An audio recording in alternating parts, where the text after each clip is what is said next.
This isn't something I wanted to do. This is something I felt I had to do. This is a hill worth dying on. If I can make one person just step away from this ideology and say, you know what, maybe that's not the path towards a better future, then I think it's worth it. Please welcome Hasbro Toys whistleblower, David Johnson.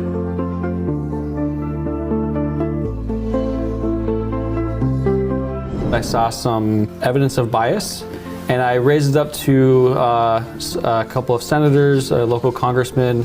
Didn't hear back, so I figured the public should know about this. Welcome Facebook whistleblower, Ryan Hartwig.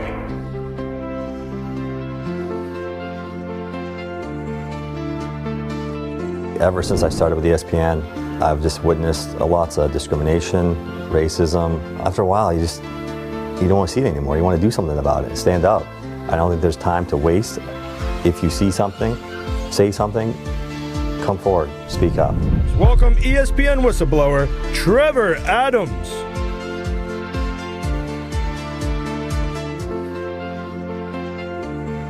Tune in to Project Veritas for my full story. We are supposed to be the people that bring light to corruption. You're a wife and a mother of 4. How do they feel about this? We put our faith and hope and trust in God. That's what we do. Welcome CBS News whistleblower, April Moss.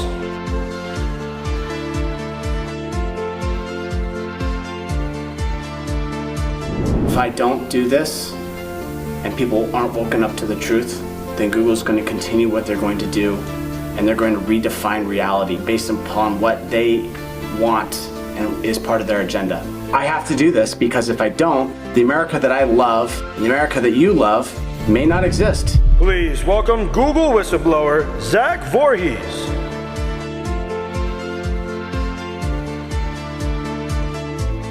I was about to quit, and I wrestled with the decision long and hard. I mean, I decided to wear the camera because I didn't see any other option. I noticed that I was in a very unique position in space and time to just do something to protect the Republic. Please welcome CNN whistleblower, Carrie Porch.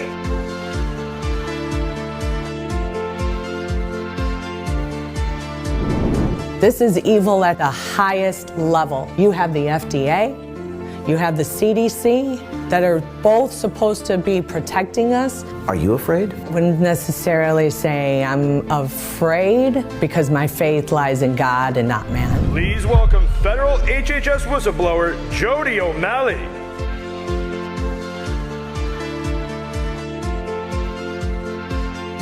It's bad and it's getting worse, and the American people are becoming more aware of that. At the end of the day, people are still people, and they're good at nature, I think. And when they wake up and when they actually start voicing their opinion, when you can actually come forward and discuss these things, I think it all changes from there. Please welcome Department of Homeland Security whistleblower, Aaron Stevenson.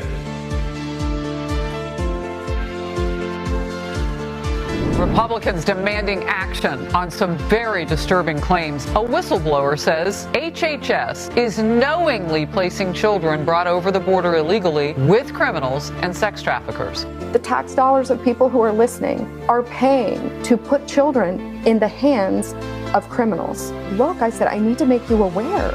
And they said, Tara, we don't get sued by traffickers. Please welcome our latest federal whistleblower, whose story has launched a state investigation, Tara Rodas.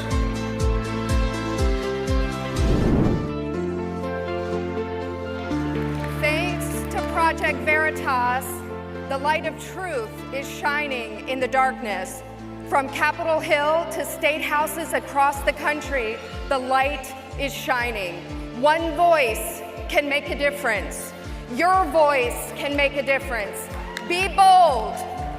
Be brave. I could go do through something. Life, and I could live in the comforts of life. And I could go on for 80 years, then I'll just fall to ashes. This is the moment that matters. This is how I make an impact on the world. Please welcome Pinterest whistleblower, Eric Cochran.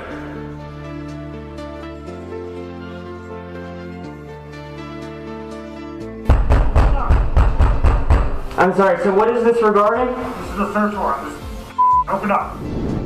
Inside every one of us is a temptation to give up and to say, I can't take the pain, I can't take the abuse of the system, which when it cannot persuade, it propagandizes, it uses tyranny. When I have the full weight and force of the federal government, the state governments, hell, even the courts are trying to abuse us for doing our jobs. But I can assure you that I will never give up.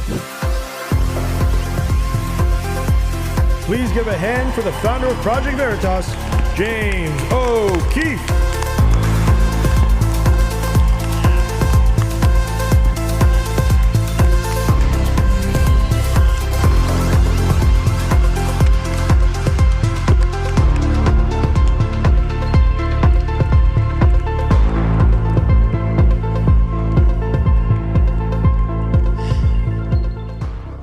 A year ago, I was raided by the FBI. The Reporters Committee for Freedom of the Press came out, said it was unconstitutional, and tried to have the affidavits unsealed so we could see the probable cause. Even the American Civil Liberties Union came out and said this was wrong and a violation of the First Amendment. We had groups like Society of Professional Journalists, First Amendment groups, Committee to Protect Journalists, all coming out saying this was an abuse against the First Amendment. Even the Attorney General, Merrick Garland, said that you can't forcibly remove reporters' notebooks, certainly not at gunpoint, which is what the FBI did to our reporters at Project Veritas. They issued memos saying you can't do it in 2021, and again most recently in October of 2022. This caught the attention of incoming Jimmy Jordan, who's going to be the chairman of the Judiciary Committee this coming year. The Biden Justice Department targeted Project Veritas, a news organization specializing in undercover journalism, subjected to an extensive investigation by the FBI, including having its email seized on Microsoft servers. Am I afraid? Sometimes it can be terrifying, at least for a little while. But then I remember these people, these brave heroes. I have the privilege to stand here amongst giants, and each of these individuals followed in the footsteps of the one that came before them. Now you might say, that's not enough, but it's something. It's a start, story by story, brick by brick, one by one. I'm just one man, one person, and they have infinite power, but I'm not alone. I'm amongst friends, and I can do something. And if I can do something, I should do it. And if I should do it by the grace of God, I will do it. We have a First Amendment in this country. Every one of you have the power to be journalists. You have the right to expose them. Follow their example. Blow the whistle. Follow your conscience. Blow the whistle on your supervisors. Follow the example of this brave person inside the FBI who showed malfeasance in the Federal Bureau of Investigation. There's a number of very troubling things that are happening within the FBI. Project Veritas appears to be a victim of political undertakings. We don't see a lot of investigations into news organizations. It's truly an incredible amount of power if used wrong. I don't have a problem with people who believe that they're doing the right thing. I have a problem with people who are doing the wrong thing and they know it. Take your phones out and turn the flashlight on your phone right now. We're going to make something magical happen. We're going to send a message to the powerful people in the world that we're not alone, that we can expose them. They will not intimidate us. They will not make us afraid. I want to introduce you to the most bravest person I've ever met, someone who came to us from within the FBI to expose malfeasance and wrongdoing. Everyone, get on your feet and say hello to Kyle from the FBI.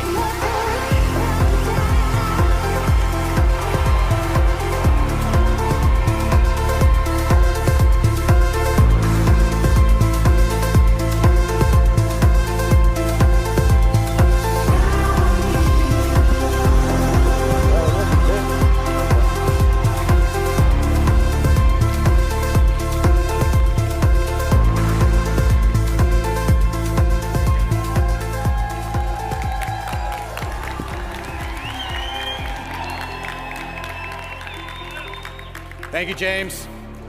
I first swore to protect and defend our founding document in 2008. I was 26 years old. I've done that at least 3 more times. And that oath has become something integral to my being.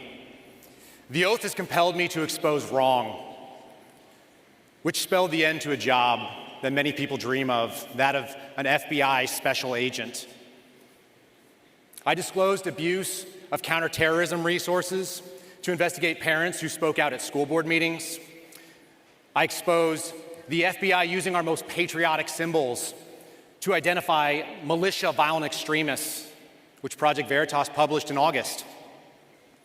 I've exposed the FBI's election crimes cheat sheet prior to this year's midterm elections, and even sexual misconduct at the highest ranks of the FBI's management. And because of this, my family has struggled. I was suspended without pay in June, and some people will see that as a waste. They'll see a career that was lost, thrown away. And some of you may ask, what's the point? Because nothing ever changes. But you can't believe that. You mustn't. This event is being put on by Turning Point USA, and we haven't crossed that tipping point where we can no longer reclaim our country. The turning point, that's the change, where we turn towards the future that we want to live in, that all of you want to live in, and that my wife and I want to see our children grow up in. But that only happens. It only happens when we protect our most precious God-given rights to assemble, like we are right here, and to speak as you hear me without any fear of government censorship, and to a press corps that's dedicated to exposing wrong without the fear of government agents kicking in their doors. A friend of mine always says you've got two choices. You can prepare or you can repair. And if you want our country to turn back towards God and family and our Constitution, then prepare yourselves to stand up when your moment comes, and it will. Prepare yourself so that the American Constitution and your personal decision to defend it is part of your being too. Action will always beat reaction, every time. And none of you know when it's going to be your time to stand up, so you have to prepare, like it's a speech, or like it's a sport, or a fight. Prepare yourself so when your moment comes, you're not found flat-footed and wishing that you'd done something else, you had another chance. Prepare right now. Prepare yourselves so that when you're called into action, you can be brave and you can do the right something. Thank you so much.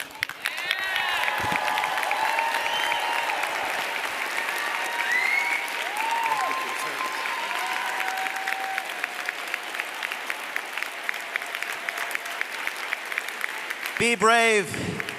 Do something. Meet all these whistleblowers outside, and we'll see you tonight at 8:30. Meet them all there. Thank you very much.